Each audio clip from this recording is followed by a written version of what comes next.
السلام عليكم ومرحبا بكم في قناة مطبخ ميليسا. اليوم إن شاء الله راح نديرو مع بعض كيكة الشوكولا والكراميل. هذه كيكة راح تكون أكثر من رائعة، تجي الذوب ذوبان في الفم، خفيفة ومشربة بزاف بنينة. صدقوني هذه الكيكة كل ما تخلوها تبرد أكثر أكثر كل ما راح تزيد تحلى وتولي بنينة. راح تكون بمكونات اقتصادية جدا، يعني بدون شوكولا. راح تستعملوا فيها فقط 3 من الحبات تاع البيض، يعني راح تعطيكم كمية كبيرة بزاف.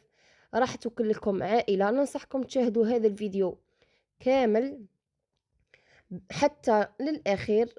إلا عجبكم الفيديو ما تنسوش الضغط على زر اللايك والاشتراك في القناة وتفعيل الجرس هكا باه دائما تتواصلوا بجديد الوصفات اللي راح نحطهم في الأيام القادمة. هذه الكيكة تجي رائعة ومشربة كما راكم تشوفوا، تجي بنتها قوة في البنة. راح ديروا بها حالة في هذا رمضان بإذن الله. راح تجي مسقية بالكراميل، تجي قوة في البنة بدون إطالة وبدون الكثير من الكلام. راح ندخلوا في المقادير وطريقة التحضير. في ريسيبيون راح نديرو 3 من الحبات تاع البيض، يكونوا بدرجة حرارة الغرفة، ما يكونوش يعني من الفريجيدان. هنا الكيكة تاعكم ما راحش تجيكم اسفنجية وتجيكم خفيفة. راح نخلطوا البيض تاعنا كما راكم تشوفوا، نخلطوه مليح مليح حتى يمتزج لنا كامل مع بعضه. راح نضيفوا كأس من السكر. الكأس هذا اللي ضفته حوالي 220 مليلتر، يعني ديروا اي كمية تحبوا. راح نضيفوا نصف كأس من الزيت. راح نخلطوا كامل المكونات حتى يمتزجوا لنا عفوا كما راكم تشوفوا. خلطوا كامل المكونات حتى يبيض لنا الخليط. راح نضيفوا كأس من الحليب، وكذلك نكملوا الخلط بالفوي حتى نتحصلوا على مزيج يعني سائل كما راكم تشوفوا ويكون ابيض. هنايا نضيفوا حوالي ملعقه صغيره من الفاني السائله، تقدري تستعيني بالبودره. نخلطوا كامل المكونات بالبراميكسير ولا بالضرب الكهربائي، يعني هذاك تاع الطاس، راح تجيكم نفس النتيجه حتى نتحصلوا على سائل رغوي كما راكم تشوفوا. هنايا راح نضيفوا كأس ونصف من الفرينة، 3 ملاعق من الكاكاو الأسود، وملعقة كبيرة من خميرة الحلويات. نكونوا غربلناهم من قبل البنات، لازم تغربلوهم باه تجيكم الكيكة تاعكم خفيفة وهشيشة في نفس الوقت، باه تجيكم اسفنجيه وتجيكم يعني طريه. الله الله كيما راكم تشوفوا البنات راح نخلطوا كامل المكونات. يعني لازم هنا تضربي مليح، ماشي بالضراب الكهربائي وانما تضربي بالضراب اليدوي كما راكي تشوفي. لازم تخلطي كامل المكونات حتى تتحصلي على يعني سائل، ما تجيش ثقيله كيما الكيكات يعني المسكوتشو. هذه كيكه راح تجي الاخرى تاعها سائله، يعني تجي شويه ميها، ما تجيش ثقيله بزاف. الا جاتك ثقيله بزاف يعني راكي زيتي المكونات يعني فوق الحد تاعها.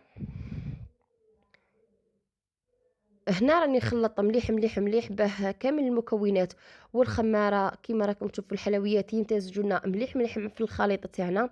كيما راكم تشوفوا كيما قلت لكم راه يجي ميه شويه، يجي خفيف ما يجيش ثقيل الخليط تاعنا. في جهه اخرى راح نجيبوا الصينيه تاعنا اللي راح ندخلوها للفرن حوالي 40 على 25. هنايا راح نديروا لها قليل من الزبده، يعني ملعقه صغيره من الزبده، ونديروها على كامل البلا تاعنا. وفي جهه اخرى راح نجيبوا القليل من الفرينه، راح نرشوها على كامل البلا تاعنا. الدور تاعها هنا باه الكيكه تاعنا ما تلصقش في البلا تاعنا. تكونوا مسخنين الفور على 150 ولا 160 درجه من قبل، يعني كي تبداي ديري في المكونات وتوجدي فيهم اشعلي الفور تاعك وخليه يسخن.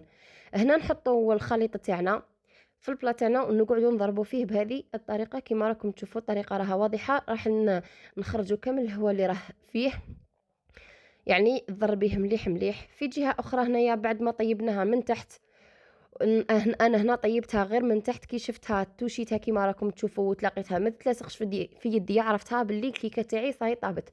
نروحوا نجيبوا كأس، نفس الكأس اللي عبرنا به نجيبوه كأس حليب ونضيفوه نشربوا به الكيكه تاعنا. في جهه اخرى البنات راح نجيبوا غيسيبيون، راح نديروا فيه كأس من كريم شونتي، راح نجيبوا كأس بارد من الماء، بصح نقصت منه حوالي 3 أصابع كما راكم تشوفوا، يعني ربع، يعني درت كأس إلا ربع. هنا ضفت 2 علب من الياغورت شوكولا. نخلط كامل المكونات كما راكم تشوفوا باه يمتزج لنا كامل، باه من بعد كي نستعمل الباتير ما يقعدش يطيروا عليا يعني في طاولة العمل. راح نستعينوا بالباتير كما راكم تشوفوا، نطلعوا كريم شونتيي تاعنا. ماذا بكم البنات اختاروا كريم شونتيي تكون نوعية جيدة باه تصدق لكم هذه الكيكة. كاين واحد الكريم شونتيي تجي يعني تخلطيها كاع وتجي محبه. انا هذه الكريم شونتيي جاتني ما شاء الله، شوفوا النتيجه وليه طلعت لي ما طولتش معايا، شوفوا لي كيفاه جات ما شاء الله. كي تقعدوا تخلطوا فيها باه تعرفي بلي وصلتي للنتيجه هذيك هي، لازم تلقاي الكريم شونتيي تاعك كيف هكا، يعني تتلاصق وما تطيرش من تقلبي كاع الطاس تاعك وما تهبطش. في جهة أخرى راح نروح نوجدوا صوص الشوكولا. راح نديروا كأس من الماء البارد أو كأس من الحليب، راح نديروا نصف كأس من السكر ونصف كأس من الزيت. هنا نورمالمون نستعملوا نصف كأس من الكاكاو، أنا الكاكاو هنا جاني غامق بزاف، درت 3 ملاعق فقط ودرتهم على نار تكون متوسطة، نخليهم حتى يغلوا. هنا راني خلطت المكونات، عفوا خلطت المكونات كامل جيدا كما راكم تشوفوا حتى يمتزجوا لكم كامل المكونات. راح نضيفوا ملعقه صغيره من الفاني، وهنا بعد ما غلالي ضفت لهم ملعقه يعني ماهيش بومبي تاع النيشه اللي هي المايزينا، وخلط كامل المكونات ليه ثقال لي ثقالت لي لاصوص تاعي. شوفوا لاصوص الشوكولا كيفاه جات شابه وبنينه، صدقوني البنات بنينه. اللي تحب تضيف لها يعني شوكولا عادي تقدري تضيف لها، انا اكتفيت بهذه كوصفه اقتصاديه. يعني واش كان متواجد عندي خدمت وجاتني قوه في البنه البنات. هذه لاصوص جاتني روعه، شوفوا الكولر تاعها كيفاه اسود بزاف لاخاطش الكاكاو تاعي مليح. في جهه اخرى رحت وجدت الكراميل. هذا الكراميل صنع منزلي يعني صنعته في البيت. اللي تحب الوصفه تاع الكراميل تروح، راني حطاته كفيديو اخر يعني فيديو وحده. هنا ضفت له القليل من الكاوكاو، هنا درتها بذوق يعني الكراميل والشوكولا، يعني درتها بذوق سنيكرز كما راكم تشوفوا البنات. هذا الكراميل قوه في البنه، جربوه البنات واعتمدوه في كامل الوصفات تاعكم تاع الحلويات. اللي تحبوا تروح راني حطيته فيديو وحده. في جهه اخرى بعد ما بردت لنا الكيكه تاعنا، نروحوا نجيبوا الكريم شونتي تاعنا ونحطوها ونسووها على كامل البلا تاعنا كما راكم تشوفوا بهذه الطريقه. حاولي تسويها غير بالعقل باه ما تطيرلكش الكيكه مع مع الكريم شونتيي. هنا راني نسوي فيها بكامل الاتجاهات كما راكم تشوفوا، لازم نديرها ليس البنات، يعني لازم يكون شويه الاتقان في الوصفه تاعنا. هنا راح نضيف سنيكرز اللي خدمناه الكراميل مع الفول السوداني اللي هو الكاوكاو، راح نحطوه كطبقه ثالثه كما راكم تشوفوا.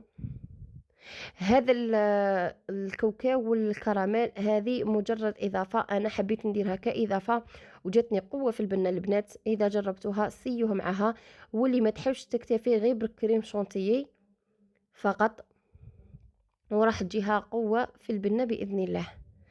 اللي ماهيش مشتركه معنا في القناه ما عليها غير تشترك ودير لنا تفعيل الجرس ليصلكم كل جديد من الفيديوهات الخاصه بنا على القناه، ودير لنا جيم كومنتير من يديها الحلوين.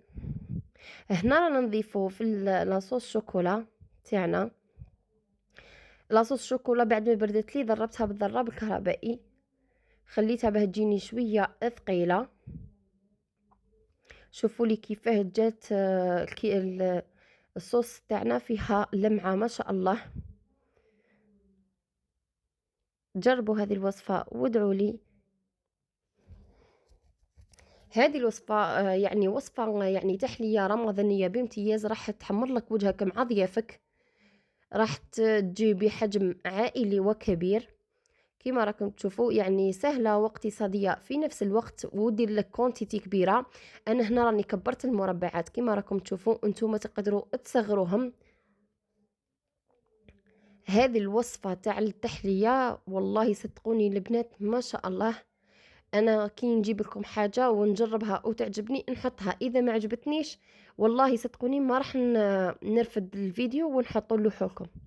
كما راكم تشوفوا التزيين اختياري، انا زينته بهذه الطريقه،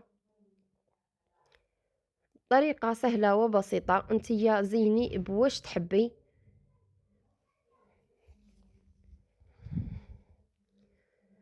ان شاء الله يعجبكم هذا الفيديو ويلقاكم يعني بألف خير. راح نكملوا هذا التزيين ونشوفوا النتيجة في الآخر بإذن الله.